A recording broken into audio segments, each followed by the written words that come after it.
Welcome to the latest episode of Five on the Floor on the Five Reasons Sports Network. Thanks for joining us on your favorite podcast app. On Apple, recommend Apple Podcasts or Spotify. On Android, we recommend Spotify. Also, check out the Five Reasons YouTube channel for all the latest content around South Florida sports. Dolphins open training camp on Tuesday. We'll have daily reports from Miami Gardens. Also, check out Off the Floor. That's our Discord server, $2.99 per month. Link right here in the description. Again, you can bypass the Apple upcharge and you get access to 10 different channels. Got to pay. But then, of course, like I said, if you don't like it, you can cancel. Nobody cancels. 10 different channels. Also, the host updates, the stage shows, and more. This is the place for the most heat, information, and conversation. It's Off the Floor. Also, check out Prize Picks. Use the code 5, FIVE. MLB is back. WNBA coming back. So you can play both of those as we get ready for football season. Use the code 5, FIVE. Put down your 5, get your 50, legal in the state of Florida. And now, today's episode. Mercy, luxurious, Heat Nation, yeah, Mercy and Lago, down to Biscayne, yay, five on the floor, ride for my dogs, where here's the thing, you can check the score, hustle hard, couple scars, wearing rubber frauds, down to Biscayne. Kept the floor playing, got it all banned. Y'all seen the block, stop with one hand. And Pat we trust, Inspire have the guts. We're here to bring the heat, y'all can hang it up. Welcome to Five on the Floor, a daily insider show on the Miami Heat and the NBA, featuring Ethan Skolnick, Greg Sylvander, Alex Toledo, Brady Hawk, and others from the Five Reasons Sports Network. Also, make sure to subscribe to Off the Floor for the most heat anywhere.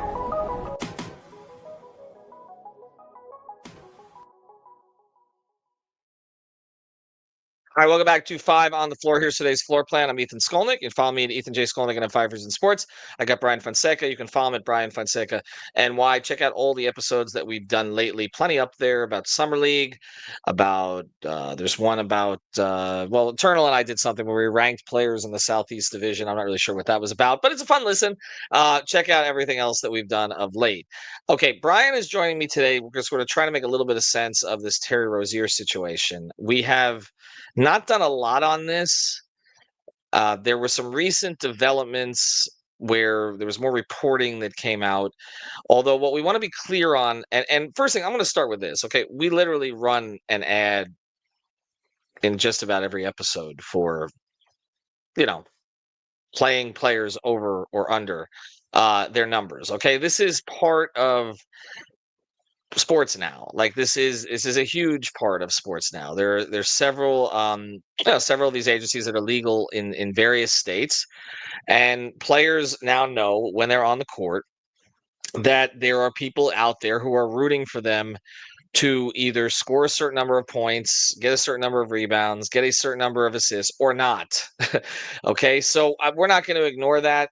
This idea again, where there's on a certain four-letter network where they act all indignant about some of this, but then it's sponsored by, what is it? Is that the one that starts with an F, I guess? Or is that the one that starts with a D? I'm not really sure. It's one of those, again, one of these places that offers you the ability to essentially play players one way or the other. So again, we're not going to ignore the fact that this is funding a lot of sports businesses right now, a lot of sports media businesses. But there are certain rules in place, or there are supposed to be, and this is what this Terry Rozier situation has been about. So, Bryan, let's get into the latest. What was reported recently? Because it didn't necessarily tell us it was a different game than we were told before. Yeah, it wasn't like the biggest update either. Like we knew when the game was. We're going to talk about it. I think it was March 23rd of 2023 against the Pelicans.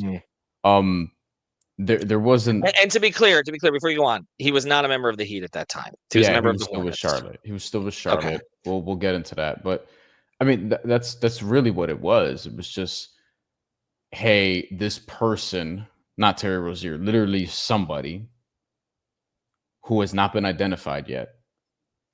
And ESPN tried to contact them when they did their expose. This person bet 30 unders on Terry Rozier across different sports books in like a 40-something minute span.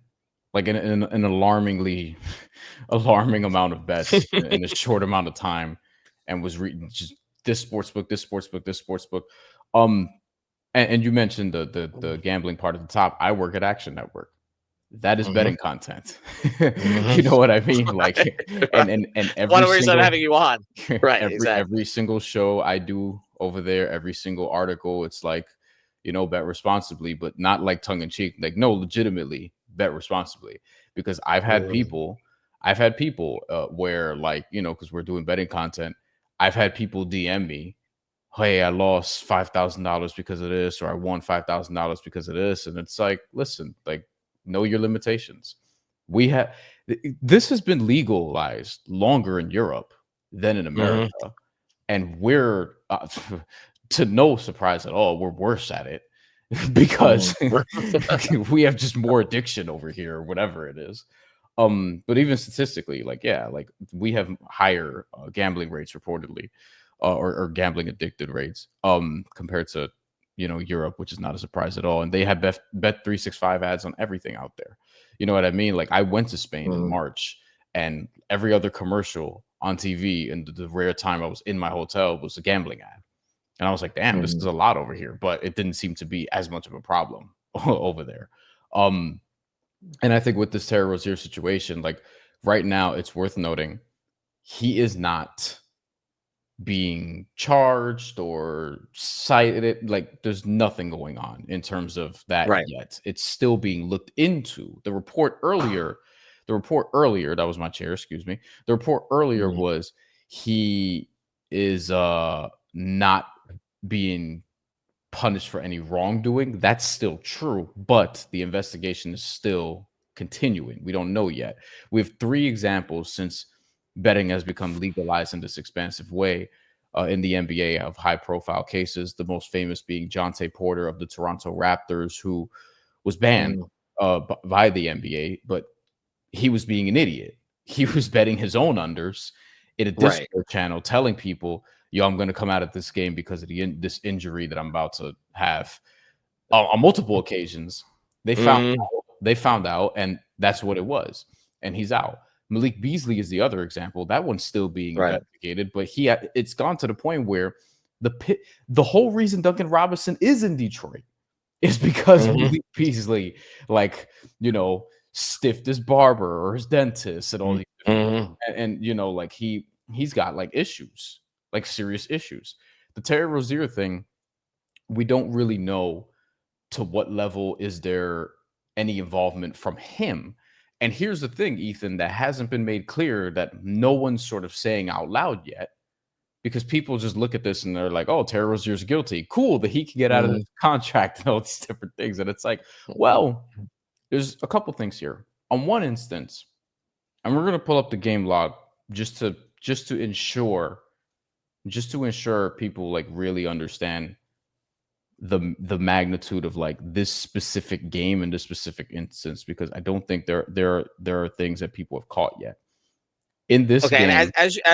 as you're doing that, I just wanna, interject with one thing because I know people are gonna talk Yes. about the contract here, and, of course, Terry's in the last year of his contract with the Heat. It hasn't gone particularly well, as of right now, still on the roster, expiring deal, but this was a quote from, Ira, I think, summed this up best. "An NBA suspension of Rozier would afford the Heat salary cap and luxury tax relief of 50% of the salary lost during a suspension. An NBA banishment of Rozier would remove Rozier's salary from the Heat's payroll." So just that there are tax and cap implications here. But anyway, go through the game. I just want to at least introduce that. And there are people who are probably like, "Man, I hope he gets banned so that he could get their money back." It's not just people; it's like all of Twitter. It's But I ridiculous. mean, again, that's why we're trying to be fair on this. So, Yeah. Okay. Yeah. To be fair to Terry, so this was mhm, on March 23rd, 2023, as we said earlier. This was a game against the New Orleans Pelicans in which he was not a member of the Heat yet. He was still with Charlotte. mhm, This is his mhm, last full season in Charlotte. 9 minutes into the game, he leaves with an injury. He doesn't play again for the rest of the season. There's 8 games after this. Okay. He doesn't play for the rest of the season. mhm, Also worth noting, Charlotte at this point in the year, because the person bet the unders and Mhm. Terry Rozier was not in the injury report prior to the game, according to ESPN. Was not in the injury report. Mhm. So the Mhm. person bets his unders, and he comes out of the game, and he doesn't play for the rest of the season, 8 more games. What's unclear is two things. Is one of two things happened that we need to get to the bottom of. One, Terry himself was involved, like told the person or is working with the Mhm. person to make money off of his unders, decided to yank himself out of the game, blah, blah, blah, blah, blah. Like that's the obvious conclusion that people will leap to is like, he did this, he's part of this. How could he not know? Whatever, whatever. The other part of Right. this could be someone knew from the Hornets side or tied to the Hornets organization or even in the Hornets organization, hey, we're going to sit Terry after a certain amount of time in Mhm. this game. Go do what Mhm. you got to do. You know, like Terry might not, because NBA players have in the past been like, hey, the organization tells me when I can't play. Like they've lent voice to like, I want to play, but they're going to sit me because of this and load manage and whatever. And Charlotte is tanking at this point because this is Right. the Wemby Right. draft. That's the thing people Right. forget. This is the Wemby draft. Charlotte winds Mhm. up with the number 2 overall pick and they get Brandon Miller.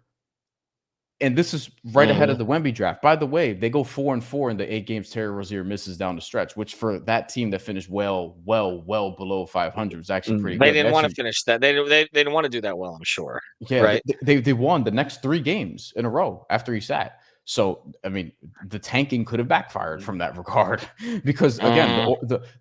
the players are not going to tank.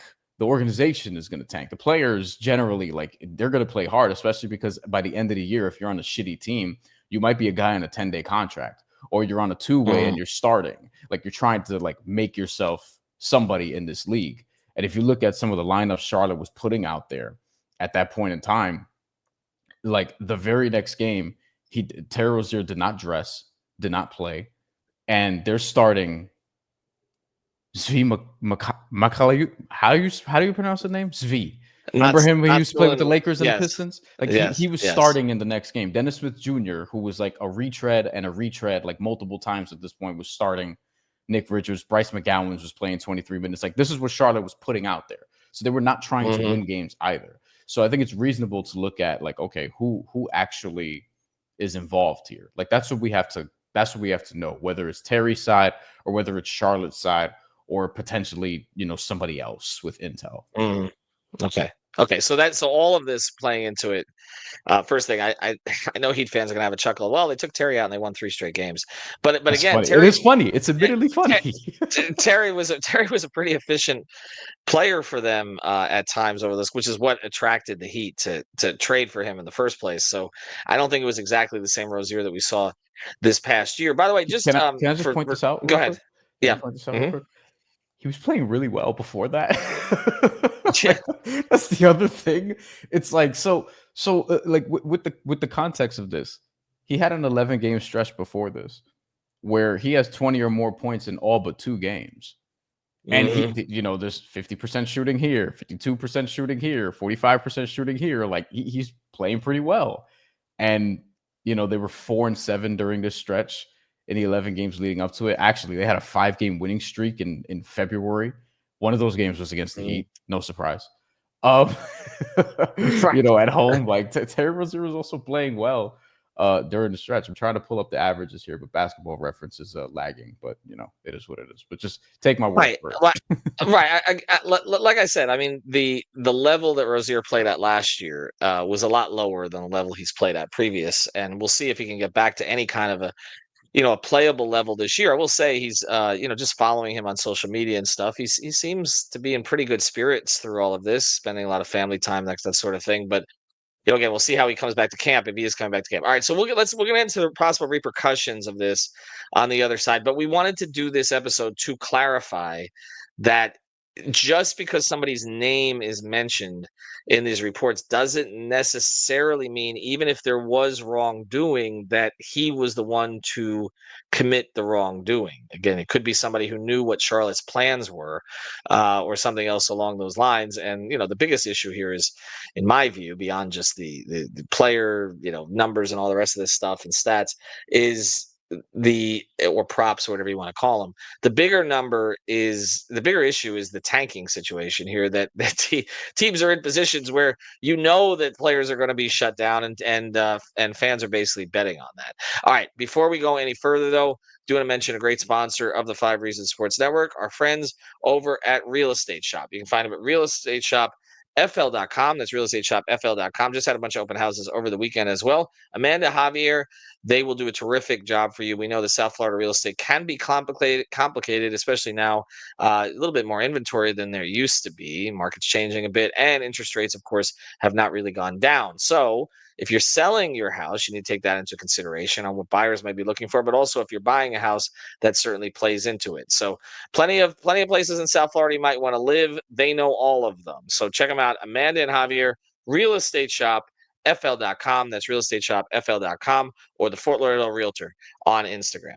All right. So part of what's I think confusing for fans right now is that we're getting this sort of drip of reports, but there hasn't been resolution to anything, and I don't necessarily think there's going to be resolution anytime soon. Is that fair? It seems like this is a broader investigation that they're trying to kind of wrap everything underneath and see how many players are involved. And when you had somebody like Jonte Porter who did something so clearly stupid, Right. I don't think that all these other players are going to be immune from that under the current environment. And I know fans are going to say, well, guys making $20 million, why would you want to get involved in this? And I think for some of the higher end guys, that's true. For some of those who are making minimums, who don't know how long they're staying in the league, the allure of easy money, I think, plays into it. But again, we don't, with Rozier's case, yeah, we but don't know. We don't know. He might have had nothing to do with this whatsoever. let's also not kid ourselves. Like, do we think billionaires are out here being like, yeah, I got enough money, I'm good? Like, no, they No, want to make more right? money. No. Like, Well, that's why. like Yeah, that's the that big people beautiful who bill we just got. Exactly. Yeah. Right. the I people know. who are tied to these financial cases, like, throughout the course of history, are usually people with money. Like the mafia had money. You know what I mean? The Correct. people who didn't have money Right. were like the kids from CCNY in 1951. The kids didn't have money, but the people like wanting them to do the point shaving did. Same thing Right. in Boston College in the 70s or Mhm. 80s, whenever that scandal was. Like, there's always people with money involved, and it's just because, like, oh, Terry Rozier is making X amount of money, or the person who bet, that's who we have to find, because they were savvy enough, or I guess had enough info where they were like, all right, I'm gonna do 30 different bets on this, different books and whatever. And some people said this, and I think this is true. The books didn't, like, sometimes they'll give you limitations for people who don't know this. Right. Because I work with and know people who bet like tens of thousands of dollars on things, and then the books will be like, whoa, you're winning a little too Yeah. much. You know what I mean? Right. They Right. didn't do Slow this that in down. this case. They didn't do that in this case. That's what, and then that's And this part of why. person won 30 out of 30 bets. Yes, clean sweep, all unders. So, like, Right. somebody obviously knew that Terry Yeah. Rozier was going to sit, and this person knew, and it's telling that And ESPN did the whole other story, and he wasn't. They can't find this guy. they can't find the guy. And the other complication to this is that there was an injury reported that night. So that's where this gets a little crazier, is that there was actually, what did he leave with, supposedly a foot injury or something like that? And like I said, he got Yeah, shut down. yeah, and then they Okay. shut him down for the So rest of the so year. so you had to know that he was going to leave with a foot injury, right? Like, was going to leave with a specific injury, not just that Charlotte was not going to look. There was a game in Miami a couple years ago, and Utah was winning, right? And then the fourth quarter, everybody who played well during that game did not play again. I think they sat Fontecchio, actually, now that I think about it. Like, everybody who was playing well in that game was taken out. Did not play a minute of the fourth quarter, from what I recall. Okay, don't hold me to that completely, but I just remember watching that game, and I was like, turning to Alex and Brady and like, why are they? What are they? They're trying to lose. Like, it was just obvious they were trying to lose. Okay, so teams try to lose for different reasons. Like I said, one reason is they try to get up higher in the lottery, particularly if they can get Wemby, and so then and again, trying to lose can be done in different ways. Doesn't mean the players are throwing it on the court. Like, I don't think anybody is saying here Rozier played poorly on purpose to hit his unders that night. He literally was removed from the game with a supposed injury that then supposedly kept him out. So it's like, are you being kept out in that first game to keep you under certain numbers, but then you're kept out the next few games because you're not going to be, I mean, obviously you can't be quote unquote wagered on if you're not playing, right? So then you're being kept out to stay under a certain number of wins. Okay. So there's all these complications that play into the lottery. It's kind of a perfect storm with the lottery coming up. But again, he left with a supposed injury.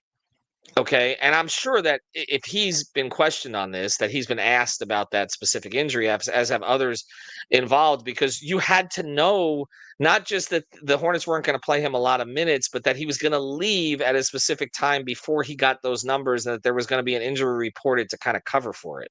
Like that's what, again, allegedly, that's what the premise of this would be. By the way, in detailed, let's give you the stat line. So he plays 9.5 minutes. He shot 2 for 4, 50%. He was 1 for 3 from 3, but he made his only 2-point shot in that game. He had 5 points and 4 rebounds and 2 assists in the 9.5 minutes. Look, if I'm trying to get my own unders, I don't know if I'm getting 4 rebounds as a point guard in 9.5 minutes. I guarantee you his prop for rebounds had to be like 3.5, 4.5 at the absolute most heading into that game. Right. You know what I mean? He only had 5 points, so it could have been a thing where we'll see. And correct me if I'm wrong. I don't think the ESPN story specified like what the bets were. Just unders. No, just unders. Unders just on everything. Unders. Yeah, so presumably, how many it unders would be could there have been, Brian? Like, if you go to any of these apps, okay, or any of these books, it would be points, rebounds, assists, then points, rebounds, and assists, then maybe steals, maybe I mean, but I mean, even on, like, let's say it was like Jimmy Butler in a playoff game, you weren't getting 30 options. Typically. By the way, Terry Rozier had a steal in that game.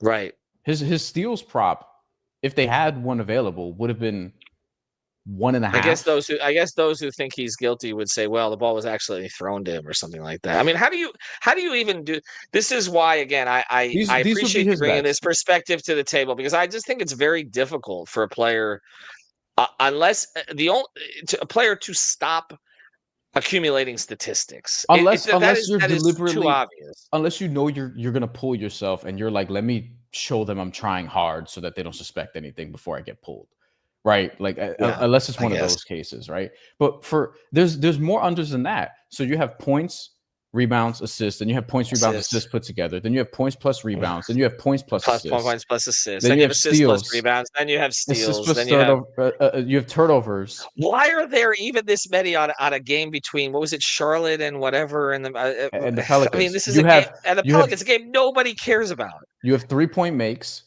Some books have 3-point attempts. Care about it. Some books have 3-point attempts. Also, you have just field goals, like in some places, 2 points, 2 points. But even on the finals, and again, using the app, which is legal in the state of Florida, that we promote and I use. Okay, even on that, on the finals, you couldn't find more than a dozen on any one player. Right? Even with all these different combinations, like even on Halliburton or Shea in the finals, like, yes, there were more than usual. This was not the finals. This is Hornets Pelicans. Like, I can't even tell those two franchises apart. Like, one was but they both were the Hornets at one time or another. Like, this is the Hornets Bowl. Like, I don't. To me, that one, I don't know. It's a lot. It's a lot of plays. I mean, it's a lot of. I mean, somebody look. This is pretty clear. Okay. We're not coming out of this episode implicating Terry Rozier, so I want to be clear on that. Okay, in fact, we're doing the opposite. We're trying to suggest that there's another possibility here, but there's no way that somebody didn't know something. Yeah, there's no way you could win 30 plays on one player. Okay, in a meaningless game in March, with $13,759 worth of bets, and somebody actually said on a thread that the total for the rebounds may have been 5.5 in that game, which he Well, still would have gotten under. his numbers were up, and probably they were resting other guys, so that if that's the case, then they were going to be inflated in that way.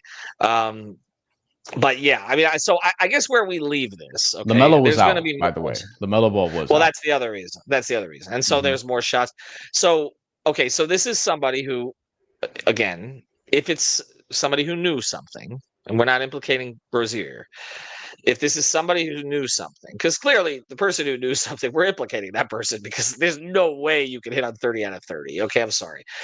So that person knew LaMelo was going to be out, right? LaMelo was out a lot, and I don't know how long he'd been out before that, but LaMelo was going to be out, which meant Rozier's numbers were going to get inflated. Okay, his numbers were going to get inflated on the boards. He was averaging over because 21 points per game in the 11 games leading up to that. Correct. Okay, so you're getting an inflated scoring number, an inflated rebound number, an inflated just an inflated usage number all the way across the board, right? Which gives you more wiggle room, and then you just play the unders. And then he leaves with an injury.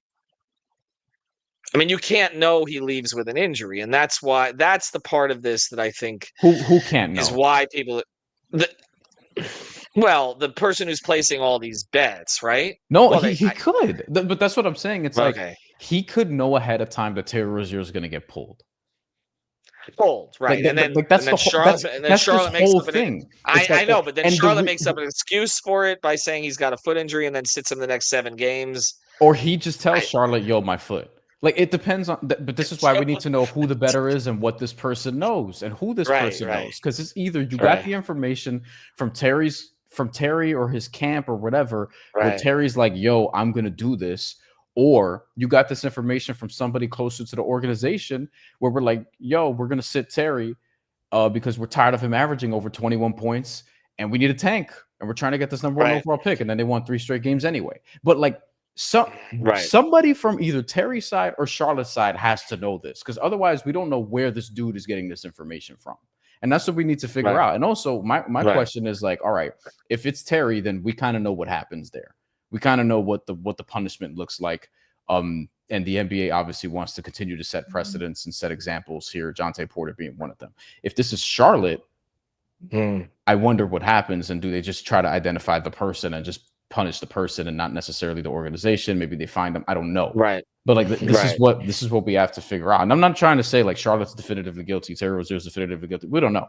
But like we're not saying any of that. I want to be very clear. We need to know who the person is and what they know. You know, that's really what this comes down to. And I think what this is ultimately going to lead to is some kind of league policy, because these have one already. Grow, I know, but nobody's following it. They're gonna have to. I know they're gonna have to. Honestly, nobody's following. All right, Brian, I appreciate it. I'm just trying to get out of this episode without getting sued. And I was just saying, we're literally saying allegedly. Gamble responsibly. Get what you can afford to lose. And use the code 5. Yeah. Have a good one, everybody.